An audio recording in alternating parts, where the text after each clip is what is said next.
Hello there, welcome back to my channel. My name is Sonia Maya, if you don't know me already. And today I want to talk about the psychological facts behind kissing. Please like and subscribe if you like this content. I post about psychology facts about sex and relationships on Wednesdays and fitness inspiration on Saturdays. So let's talk about kissing. As you can probably already guess, a lot of hormones get released when we kiss. Why do we kiss? Well, we actually don't know why we kiss, but we've been doing it for over 3,500 years. So it's been around for a long time. So when we kiss, it's like this mixture of endorphins that get released. And it's this moment of intimacy and vulnerability that we share with another person.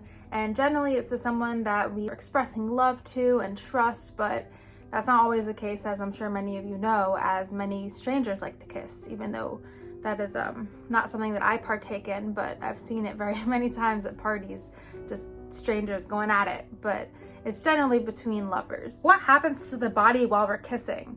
So when you're kissing somebody, adrenaline gets released. And not only that, there's this hormone called norepinephrine that gets released when you're kissing. And norepinephrine is produced in the adrenal glands. So I don't know if you're familiar with this, but there's this thing called fight or flight. It's pretty much something that happens when we're stressed out. Our body kind of goes into this fight or flight mode, and it's kind of like a protective factor. So norepinephrine is a big part of fight or flight, and that gets released when you're kissing. It plays a really big role in the nervous system.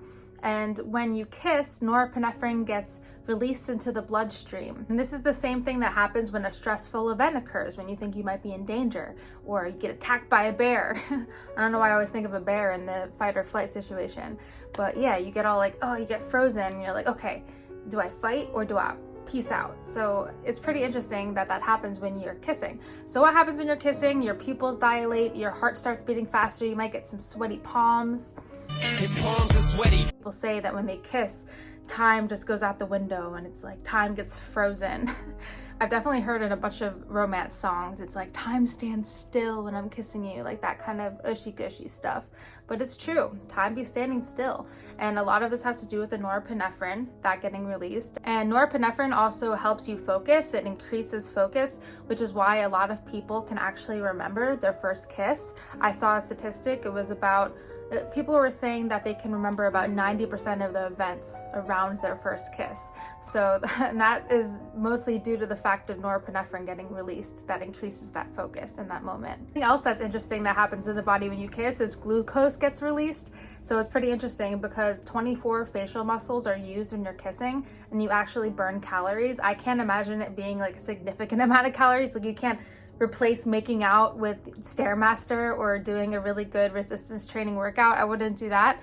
But it is interesting, the more passionate the kiss, the more facial muscles you use and the more calories you burn. I mean, eating does the same? Probably not. I mean, you probably burn calories when you eat, but it's kind of like insignificant because you're taking in calories. So it probably doesn't work the same. I wonder, what about sugar-free gum? I don't know, whatever, it's fine. Let's just stick to actual working out and check out my fitness videos for inspiration. Don't just go start making out and finding someone to make out with instead of doing cardio. That's not gonna work. That'd be cool if it worked like that, but I'll have to look into it. No. So this might not be surprising to you, but something else that gets released during kissing is dopamine.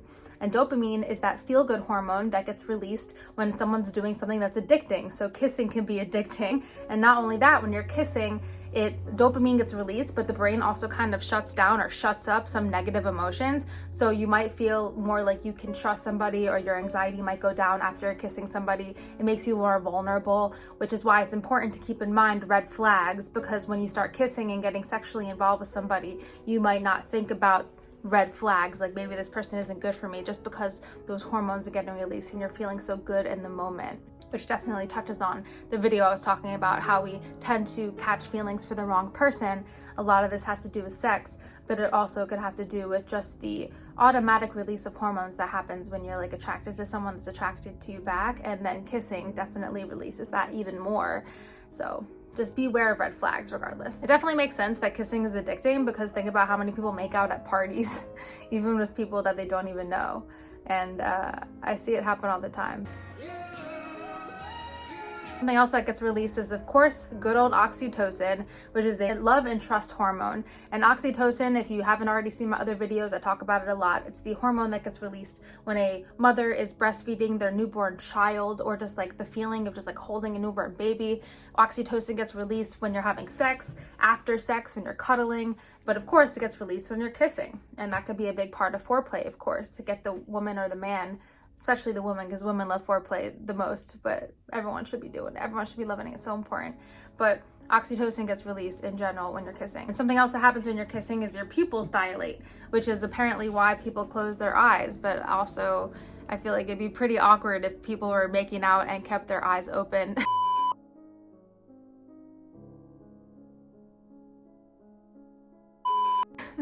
I definitely, like, if I'm making out with somebody really attractive, I like to peek here and there. So like I'll like be making out with them and just like very faintly open my eyes and try to like, ooh, that's a hot person, and then, you know, keep going. But yeah, I think it makes sense to kiss with your eyes closed, but it's also because your pupils dilate and it's just less awkward. And something else that's interesting about kissing that I didn't actually think about before, but it's good for your immune system. So you might think that this is kind of weird because like if you're gonna be making out with somebody, like you're pretty much taking in a lot of their germs. But the good news about that is 95% of the germs that you are exchanging with somebody else, it kind of sounds gross when you like talk about it scientifically, but 95% of those germs are actually not harmful at all. And it actually boosts your immunity to share germs with another person, because that's like your body's way of protecting you, is that when you take in other germs, it actually boosts your immunity to protect you. So kissing can actually boost immunity, but that doesn't mean that you should just make out with anybody, because of course there's STDs and STIs, which we all know about and we can't ignore, unfortunately. And it feels real sexy. I won't get mononucleosis, will I? No, Allison, just try it. If you don't like it, I promise I'll stop. Which is also a reason why you shouldn't be making out with strangers. I don't know why that's still a thing. And hopefully it's not a thing right now, because people can't really party anyway during quarantine. But just keeping in mind that viruses can kill people, maybe we should stop making out with strangers. I think that's a good idea. Something else that I just learned was 80% of people worldwide tilt their head to the right when they go in to kiss. And I think it's a good thing that most people do that, because if you have the wrong idea, you might bump heads with somebody. If you're not like already meshed well and you know exactly what to do, that might be painful. But you shouldn't go in too strong anyway. But most people tilt their head to the right, which I think is pretty funny. Something else that's interesting is the fact that not all cultures kiss. So 90% of the world in the cultures do, but there's a 10% of the world does not kiss at all. And I need to look more into the ways that these people portray affection, because it's really hard for me to imagine having an intimate relationship with somebody without kissing. But you know, I need to remember that not everybody is born in the same society, and there might be other ways to express kissing and love. Maybe like a Eskimo kisses, rubbing of the noses. I don't know. I'd have to do research on it, but I just thought that was interesting that there's 10% of the population of the world that doesn't do that. And it's also just like so important for me to kiss somebody and someone to be a good kisser in order for there to be a romantic relationship. So it's just hard to imagine, but no judgment. Studies show that women that have a higher self-esteem are generally more selective in who they decide to kiss. So I believe that that's something that applies to me.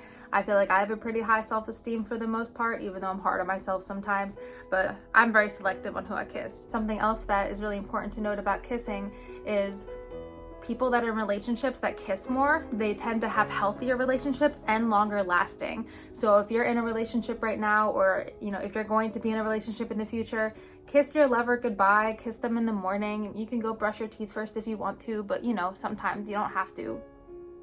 You know, it depends on who you are. Kiss as much as you can. That is good for healthy relationships. That shows the intimacy. I've talked about the importance of sex dates in my other videos. And if you're in a relationship, make sure to have a sex date and make sure you're kissing your lover during that sex date. Make it part of the foreplay, which is the core play. I love how catchy that is. Foreplay is the core play. I also looked into whether kissing is a purely human act, because it was hard for me to imagine other animals kissing, but it turns out that humans aren't the only ones that kiss. So when I was doing my research, I found somewhere that chimpanzees like to kiss. They do like a kissing-like movement that looks like kissing after a fight. So like they fight a bit and then they kiss to make up, which is so silly.